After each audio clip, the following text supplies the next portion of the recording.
সবাই অনেক ভালো আছো, সুস্থ আছো। আমিও বেশ ভালো আছি। তো আজকে দিনটা হলো 20th মে। তো আজকে মে মাসের 20 তারিখ। তো আজকে ব্লগটা আমি শুরু করছি। আর কারেন্টলি এখন আমার চলছে 5 মান্থস এন্ড, মানে অলমোস্ট 6 মান্থ স্টার্ট হয়ে গেছে বলতে গেলে। আজকে না বেশ ভালো ওয়েদার এখানে, মানে আজকে বলে না, এই প্রায় চলছে 3-4 দিন ধরে, সপ্তাহখানেক ধরে খুব সুন্দর একটা ওয়েদার। রাতে অনেক সময় ধরে বৃষ্টি হচ্ছে, সারাটা দিন বেশ দারুণ একটা ঠান্ডা হাওয়া বইছে। আর ওই দূরে না পাহাড় দেখা যাচ্ছে, আজকে বেশ অনেক দিন পর পুরো ক্লিয়ার পাহাড় দেখা যাচ্ছে। তো ক্যামেরা লেন্সে এতটা দূর থেকে আসবে না, আমি দেখতে দেখে বুঝতে পারছি। ভীষণ ভালো লাগছে। তো ভাবলাম সকালবেলাটা ঘুম থেকে উঠে আজকে একটু হাঁটাহাঁটি করি। মেনলি আমার হাঁটতে বেরোনো তো হয় না, আমি তো পুরো একদম ঘরবন্দিই থাকি।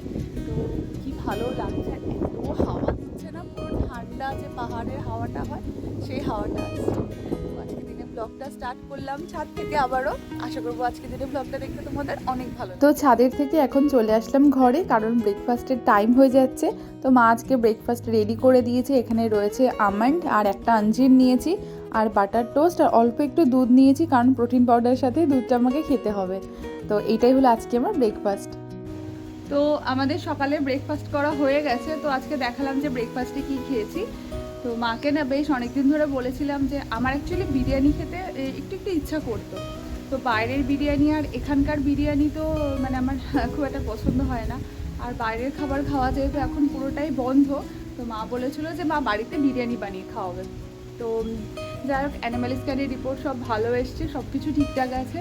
তাই মাকে বললাম যে ঠিক আছে চলো তাহলে আজকে বিরিয়ানি খাওয়া যাক। তো মা নিজেই বললো যে আজকে কি বিরিয়ানি খাবি, তাহলে আমি বিরিয়ানি বানিয়ে দেবো তোদেরকে।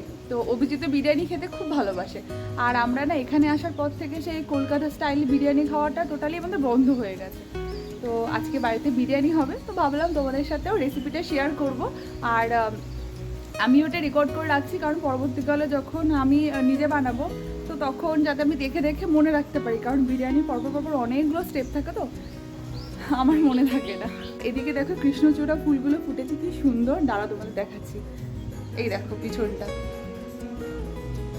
এত সুন্দর কৃষ্ণচূড়া ফুল ফুটেছে, এত মানে দারুণ লাগছে কালারটা। আর বাইরেটা না, আমাদের এই বাড়ির বাইরেটা চারিদিকটা এত গ্রিনারি চারিদিকে।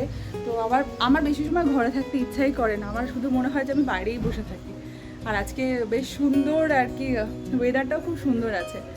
তো যাই হোক, এই হলো আজকের মেনু আমাদের ডিসাইডেড হয়ে গেছে। আজকে আমরা বিরিয়ানি খাবো। তো মায়ের হাতের জমিয়ে বিরিয়ানি খাওয়া হবে, তার সাথে তোমাদের সাথে রেসিপিটাও শেয়ার করব। তো এখন ঘরে চলে যাই, কারণ মাকে একটু হাতে হাতে হেল্প করে দিই। তো রান্নাঘরে এসে দেখলাম যে আজকে বিরিয়ানি বানানোর জন্য যা যা প্রিপারেশন দরকার মা সমস্ত কিছু করে রেখে দিয়েছে। আর একটা প্লেটের মধ্যে অনেক রকম মশলা রেখে দিয়েছে, প্রত্যেকটা ড্রাই স্পাইসেসকে খুব ভালো করে ড্রাই রোস্ট করে তারপরে গুঁড়ো করে নিতে হবে। আর এখানে যা যা মশলা আছে তোমরা সবাই চেনো, তাই আলাদা করে নাম বললাম না। তো এরপর ফার্স্টেই কড়াইয়ের মধ্যে শুকনো খোলায় খুব ভালো করে মশলাগুলোকে একটু ড্রাই রোস্ট করে নিয়ে একটু গুঁড়ো করে নিতে হবে। এইটাই কিন্তু মেইন মশলা বিরিয়ানি বানানোর জন্য। আর আজকে মাকে প্রচুর হেল্প করছে অভিজিৎ সমস্ত কিছু কাটাকাটি করার জন্য। তো এখানেই অভিজিৎ পেঁয়াজ, আদা, রসুন, কাঁচা লঙ্কা সমস্ত কিছু চপ করে রেখে দিয়েছে। এগুলো ইউজ হবে বেরেস্তা বানানোর জন্য। আর মাংসটা করার জন্য মশলা যে লাগবে সেই মশলাটার জন্য সমস্ত পেঁয়াজ, আদা, রসুন সব কেটে রেডি করে দিয়েছে মাকে, যাতে মার একটু উপকার হয়, কারণ আমি তো সেইভাবে মাকে হেল্প করতে পারছি না।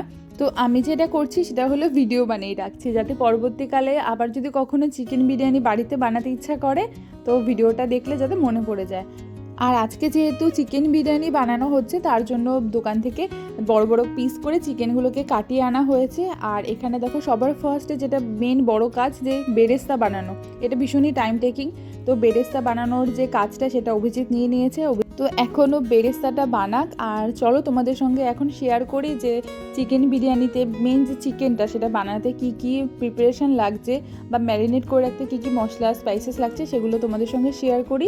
তো সবার প্রথমে মা দিয়ে দিল নুন, তারপরে দিল 2 রকমের লঙ্কার গুঁড়ো, একটা হচ্ছে কাশ্মীরি লঙ্কার গুঁড়ো আর একটা হচ্ছে নর্মাল যে রেড চিলি পাউডার সেটা। তো যে যেরকম ঝাল পছন্দ করো সেরকম দিতে পারো। তারপরে অ্যাড করে দিল এখানে হলুদ গুঁড়ো, আর একটু না মিষ্টি অ্যাড করেছিল মা, সেটা আমি বোধহয় স্কিপ করে গেছি, ভিডিওতে দেখাতে পারিনি। আর যে মশলাটা তৈরি করা হলো, মানে যে ড্রাই স্পাইসেসগুলো ভেজে যে মশলাটা তৈরি করা হলো সেইটা দিয়েছে, সেই গুঁড়োটা আন্দাজ মতো আর কি। তারপরে দেওয়া হলো এখানে টক দই, তো ফেটিয়ে রাখা টক দই দিয়েছে। আর এখন মা অ্যাড করে দিল ঘি, তো অবশ্যই কিন্তু ঘিটা দেবে, ঘিটা দিলে কিন্তু বেশ সুন্দর একটা গন্ধ আসে। আর এখন অ্যাড করা হচ্ছে সর্ষের তেল। তো এই সমস্ত কিছু মাখিয়ে রাখা হবে, মাংসটাকে কিছুক্ষণের জন্য ম্যারিনেট করে রাখা হবে যাতে মাংসটা বেশ একটু সফট হয়। আর লাস্টলি দেখো অ্যাড করা হচ্ছে এখানে ওই আদা রসুন বাটাটা, তো পেঁয়াজ বাটা এর পরে অ্যাড করবে। তো এখানে আদা রসুন আর কাঁচা লঙ্কা আছে, তো আন্দাজ করে কাঁচা লঙ্কা দেওয়া হয়েছিল, আর পেঁয়াজ বাটাটা অ্যাড করে দেওয়া হলো। তো সমস্ত কিছু মশলা খুব ভালো করে এখন মাখিয়ে মাংসটার সাথে মাখিয়ে ম্যারিনেট করে রেখে দেওয়া হবে। তো এরপরে দেখো সবার ফার্স্টে এখানে আলু ভাজতে দিয়ে দিয়েছি। ওই মশলা মাখা যে এই আলুটা, মানে এর মধ্যে মেনলি একটু লঙ্কার গুঁড়ো, হলুদ আর নুন দেওয়া হয়েছে। তো আলুটা একটু ভাজা ভাজা হয়ে গেলে তারপরে এখানে মাংসটাকে অ্যাড করে দেওয়া হলো। তো খুব বেশিক্ষণ ধরে আলুটাকে ভাজেনি মা, একটু বেশ লাল লাল করে ভাজা হয়েছে। এবার আলু অনেকে আলাদা করে কুক করে সেটাকে আলাদা করে তুলে রাখে, তো আজকে যেহেতু হোমমেড একদম সিম্পল ওয়েতে চিকেন বিরিয়ানি বানানো হচ্ছে, তাই অত ঝামেলা করবো না, একবারে যেরকম আমরা চিকেন বানাই সেইভাবে আলু আর চিকেন একসাথে তৈরি করা হচ্ছে। আর দেখো সাইডে বেরেস্তাটাও পুরো রেডি হয়ে গেছে। আর আজকে বিরিয়ানি বানানোর জন্য অভিজিৎ নিয়ে এসেছি ইন্ডিয়া গেটের পিওর বাসমতি রাইসের এই প্যাকেটটা। তো ফার্স্ট টাইম ইউজ করলাম, বেশ ভালোই লেগেছে, তো ভাবলাম তোমাদের সঙ্গেও শেয়ার করি। আর এখানে মাংসটা কষানো হচ্ছে, তো মাংস কষানো দেখতে দেখতে দেখলাম একটা দারুণ জিনিস, তো ভাবলাম তোমাদের সঙ্গেও শেয়ার করি। আজকে দেখো ওয়েদারটা কিন্তু বেশ ভালো আছে, বেশ সানি ওয়েদার। আর ওই যে দূরে নারকেল গাছ দেখতে পাচ্ছ, নারকেল গাছের উপরে বসে আছে ময়ূর। তো তোমরা কি কেউ কোনো দিন নারকেল গাছের উপর ময়ূরকে বসে থাকতে দেখেছো? তো আমি কিন্তু সুলুর আসার আগে কোনোদিনও দেখিনি, তো কোয়েম্বাটোর আসার পরেই দেখছি। এখানে যেহেতু প্রচুর ময়ূর চারিদিকে ঘুরে বেড়ায়, তো মেনলি ওরা নারকেল গাছের উপরেই বেশিরভাগ সময় থাকে। তো দেখলাম যেহেতু, তাই ভাবলাম তোমাদের সঙ্গেও শেয়ার করি। তো দেখো এখন না চিকেনটা রেডি হয়ে গেছে, তো মা দেখলাম একটা থালার মধ্যে চিকেনটাকে পুরো রেডি করে রেখে দিয়েছে। খুব ভালো ওয়েল কুক হয়েছে চিকেনটা। এরপরে মেন যেটা কাজ বিরিয়ানির ভাতটা বানানো, তো সেটার জন্য মা এখানে গরম জলের মধ্যে অল্প একটু রিফাইন্ড অয়েল দিয়েছে, আর ওই গোটা গরম মশলা আর স্টার আনিস দিয়ে দিয়েছে, আর চালটা অ্যাড করে দিয়েছে। তো এবারে ভাতটা বানিয়ে নেওয়া হবে। তো ভাতটাও হয়ে গেছে, আর এখানে অভিজিৎ আর মা দুজনে মিলে বসেছে ওই লেয়ারিং করতে। বিরিয়ানির যে মেইন প্রসেস লেয়ারিং করা, তো আমাদের কাছে না বড় কোনো পাত্র ছিল না, বড় কড়াইটাই আছে, তার জন্যই কড়াইটার মধ্যে আজকে বিরিয়ানির লেয়ারিংটা করা হচ্ছে। তো খুব সিম্পল আর ইজি ওয়েতে আজকে হোমমেড চিকেন বিরিয়ানি বানানো হলো। তো আশা করবো তোমাদের দেখতে ভালো লাগলো, আর যদি কখনো তোমাদের মনে হয় তো তোমরা এই রেসিপিটা ট্রাই করতে পারো। আমার মা কিন্তু বেশ ভালোই বানিয়েছে, আমার তো ভীষণ ভালো লেগেছিলো। প্রেগনেন্সিতে বিরিয়ানি ক্রেভিং এত পরিমাণে আমার হচ্ছিলো যে কি বলবো। তো সেখানে আমার মা আমাকে হোমমেড পুরো কলকাতা স্টাইল বিরিয়ানি বানিয়ে খাইয়েছে। আমি তো ভীষণ ভীষণ স্যাটিসফাই হয়েছিলাম খেয়ে, যে এত ভালো লেগেছিলো বিরিয়ানিটা। তো দেখো এখানে সমস্ত কিছু পরপর যা দেওয়া হয় সেগুলো দেওয়া হলো, চিকেনটা অ্যাড করে দেওয়া হলো, আলু অ্যাড করে দেওয়া হলো, বিরিয়ানির জন্য যে মশলাটা রেডি করা হয়েছিল সেই মশলাটা দিয়ে দেওয়া হলো, ঘি দেওয়া হলো, বেরেস্তা দেওয়া হলো, আর এখন কেশর মানে দুধে ভেজানো কেশরের জল আর মিঠা আতর একসাথে মিক্স করা ছিল সেটা দিয়ে দেওয়া হলো। তারপরে আবার রাইস দেওয়া হচ্ছে, সেম রিপিটেশন হবে, সেই সমস্ত কিছু আবার অ্যাড করা হবে। তো এইভাবে কিন্তু একটার পর একটা লেয়ারিং করা হচ্ছে, খুব বেশি লেয়ার হবে না, হয়তো এই সেকেন্ড লেয়ারটাই হবে। এইভাবে বিরিয়ানি লেয়ারিংটাকে পুরো ভালোভাবে রেডি করে নেওয়া হচ্ছে। আমি খুব ফাস্ট ফরওয়ার্ডে দেখাচ্ছি কারণ যাতে ভিডিওটা বেশি লেন্দি না হয়ে যায়। তো আশা করবো দেখে তোমরা বুঝতেই পেরে গেছো যে কীভাবে কী অ্যাড করা হলো। খুবই সিম্পল ওয়েতে আজকে বিরিয়ানিটা বানানো হলো, হোমমেড চিকেন বিরিয়ানি। তো তোমরা চাইলে কিন্তু অবশ্যই একবার ট্রাই করে দেখতে পারো, আমার মনে হয় বেশ ভালোই লাগবে তোমাদের, আমার তো খুব ভালো লেগেছে। তো দেখো এখানে দমে দেওয়া হয়ে গেছে, বিরিয়ানিটা কমপ্লিট হয়েও গেছে। তো এখন খুলে দেখবো যে কেমন গন্ধ বেরোচ্ছে।